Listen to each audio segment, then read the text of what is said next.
My wife's shopping addiction spiraled after my promotion, but the last straw came when she abandoned our kids for Miami. I'm 38. My wife Shelby and I have been together for 13 years, married for 10. We have two wonderful kids, a 7-year-old daughter, Emma, and a 5-year-old son, Lucas. Our marriage had always been stable, the kind where neighbors would look at us and think we had it all figured out. No affairs, no big fights, just a normal life with its usual ups and downs. But beneath that picture-perfect surface, there was one issue we always clashed over: money. Shelby loved to spend, believing that money was meant to be enjoyed, not hoarded. I, on the other hand, grew up watching my parents struggle paycheck to paycheck, which instilled in me a deep need for financial security. It was never a deal-breaker in our relationship, just an ongoing disagreement we usually brushed aside with a quick, "We'll figure it out later." That changed when I got promoted to CFO at my company. The salary increase was substantial, nearly triple what I had been making before. I was excited about the opportunities this would bring for our family, but I made it clear to Shelby from the start, we should live comfortably but not wastefully. I wanted to invest in our children's education, save for retirement, maybe buy a vacation home someday. She nodded along, but I should have known better. She didn't listen. The spending started small. First, it was shopping sprees at high-end department stores. Then designer brands replaced her entire wardrobe. Soon, she started redecorating the entire house, throwing out perfectly good furniture to replace it with trendier pieces that cost more than my first car. And the worst part? She wasn't spending her own money, only mine. Shelby worked as a high school teacher, but her entire salary went into her personal account while she used my income as her personal piggy bank. I started noticing suspicious charges on our shared credit cards. Spa days that cost thousands, jewelry I never saw her wear, even a $5,000 handbag she claimed was an investment piece. When I tried to talk to her about it, she dismissed my concerns, making me feel guilty for not letting her enjoy life, and reminding me that I was never home anyway because of my new position. Things reached a breaking point one evening. I came home early, hoping to surprise the kids, only to find a babysitter I'd never met watching them. Shelby was gone. Her closet was open, and I could see several empty spaces where her designer clothes should have been. After hours of calling and texting with no response, I finally reached her. The response I got felt like a punch to the gut. She was on a plane to Miami with her parents. "What do you mean you're on a plane?" I remember asking, trying to keep my voice steady despite the anger building inside me. "Oh, Mom and Dad invited me for a quick getaway," she said casually, as if disappearing without telling your spouse was completely normal. "I needed a break, and you're always working anyway." "A break? Shelby, you didn't even tell me you were leaving. What about the kids? What about your job?" "I called in sick," she replied, her voice dismissive. "And the kids are fine. I got them a great sitter. You can afford it now, remember." That's when I checked our joint account and discovered she had withdrawn $15,000 the day before. Further investigation revealed she had booked a luxury suite at Miami, made reservations at multiple high-end restaurants, and scheduled several expensive spa treatments, all on my dime. She didn't see the problem. She said she deserved a break and hung up on me when I tried to explain how inappropriate her behavior was. That was it. I was done. I immediately called my bank, blocked her cards, and contacted a divorce lawyer. The next day, I started the process of ending our marriage. When she returned from Miami a week later, sporting a new tan and carrying shopping bags from designer boutiques, she seemed shocked to find the locks changed and divorce papers waiting. She begged for forgiveness, crying about how sorry she was and promising to change. But I had already filed the papers. I was tired, angry. I didn't want to hear it. I shut the door in her face as she pounded on it, screaming that I was overreacting. I thought I was making the right decision. But then she sent me a message that made me question everything. For days, Shelby kept reaching out. At first, it was just apologies, long, desperate texts about how sorry she was, how she'd gotten carried away with the lifestyle my new position afforded us. Then, it turned into anger. She said I was being ruthless, throwing away 13 years over one mistake. She claimed I was punishing her for finally living the life we'd always dreamed of. I ignored most of it, but then she sent a message that stuck with me.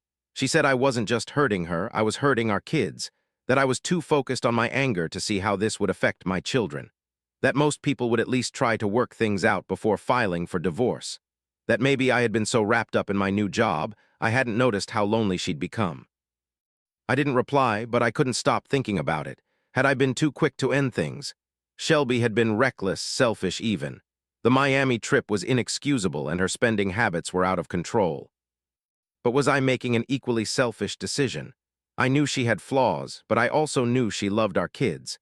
And no matter how much I tried to push it down, I knew that I still loved her too. After talking to friends and family, I decided to meet her for lunch. No kids, no distractions, just the two of us at the small Italian restaurant where we'd had our first date. At first, it was awkward. Then Shelby jumped straight into apologizing. She admitted everything, her spending problem, her impulsiveness, her mistakes. But she also told me something I hadn't considered. She was lonely. While I worked long hours building my career, she was home alone. Most of her friends had drifted away over the years as they focused on their own families and careers. She had no one to talk to, no one to spend time with. And somewhere along the way, shopping became her escape. Redecorating gave her a purpose. It made her feel like she was doing something meaningful when, in reality, she was just filling a void. The Miami trip, she explained through tears, wasn't just about having fun. It was a desperate attempt to feel something, anything, other than the emptiness she'd been experiencing. She never realized how bad it had gotten. She convinced herself she deserved it, but in truth, she was just avoiding the fact that she felt invisible. She started crying, and for the first time in a long time, I saw my wife, not the reckless spender, not the woman who left for Miami without telling me. Just Shelby, the woman I married, the mother of my children. And I couldn't throw that away. I told her I was willing to try, but we needed space first. We'd take a few days apart, cool down, and then talk again. She agreed, and for the first time since the Miami incident, I saw real hope in her eyes. When we met again a week later, we both knew we didn't want a divorce. We wanted to fix this, so we made a plan. First, therapy, both individual and couples counseling. We needed to understand our own issues before we could work on us.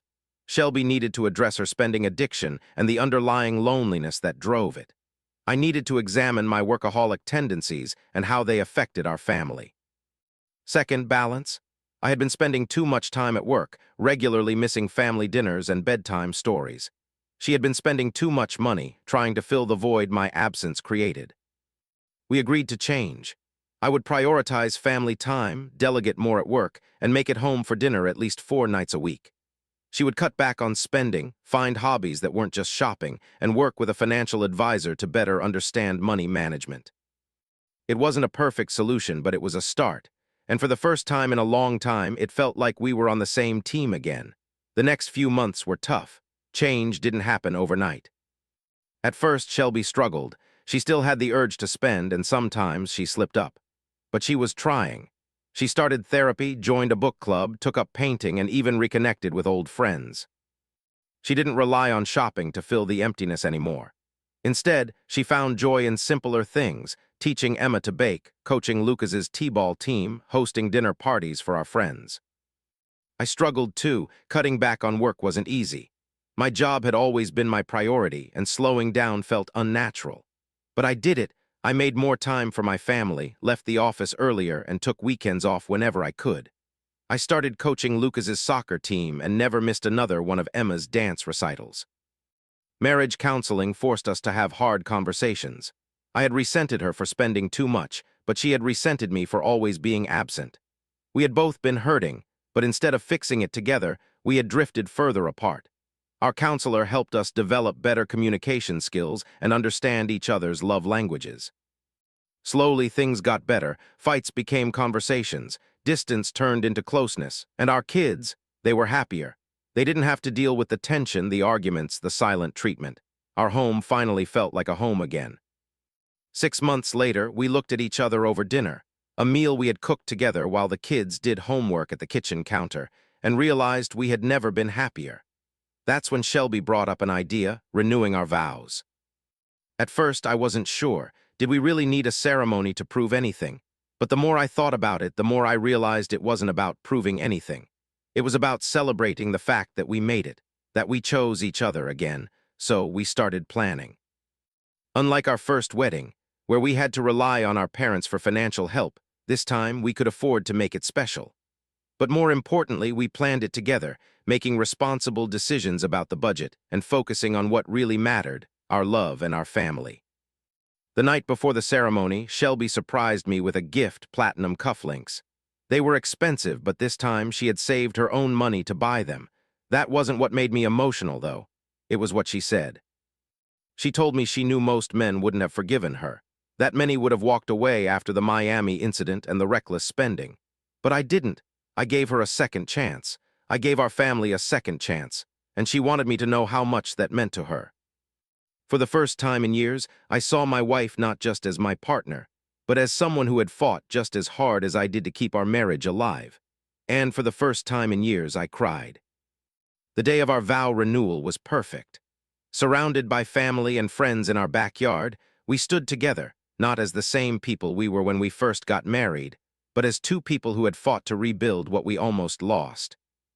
As I looked at Shelby, I didn't see the woman who had hurt me. I saw the woman who had learned, changed, and grown, and I knew she saw the same in me. We promised once again to choose each other through the struggles, the mistakes, and the imperfect moments. Because that's what marriage really is, not a perfect love story, but a choice. And we chose to stay. A year ago, I thought divorce was the only answer. Now I can't imagine my life without her. To anyone reading this, people make mistakes. They mess up. They get lost. But sometimes, if they're truly willing to change, and if you still love them, it's worth fighting for. It's not about forgetting the past, but about building a better future together.